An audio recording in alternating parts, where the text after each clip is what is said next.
بسم اللہ الرحمن الرحیم۔ السلام علیکم ورحمۃ اللہ وبرکاتہ۔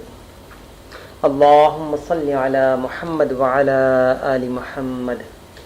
حضرت علی رضی اللہ عنہ کے پاس ایک عیسائی اور ایک یہودی آیا اور آپ رضی اللہ تعالی عنہ کو لاجواب کرنے کے لیے 2 سوال کیے۔ پہلا سوال، آپ یہ بتائیں کہ وہ کون سی چیز ہے جو ہم دیکھتے ہیں لیکن اللہ نہیں دیکھتا۔ سوال نمبر 2، آپ کہتے ہیں قرآن میں ہر چیز کا علم ہے، وہ کیا ہے جو قرآن میں موجود نہیں ہے؟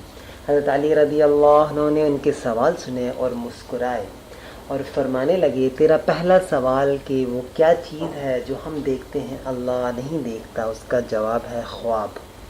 اللہ خواب نہیں دیکھتا کیونکہ اللہ کو نیند نہیں آتی۔ تیرا دوسرا سوال کہ قرآن میں ہر چیز کا علم ہے، وہ کیا ہے جو قرآن میں موجود نہیں؟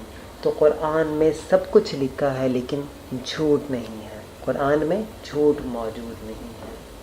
وہ دونوں اللہ پاک ہم سب کا حامی و ناصر ہو۔ اپنا بہت زیادہ خیال رکھیے گا۔ السلام علیکم ورحمۃ اللہ۔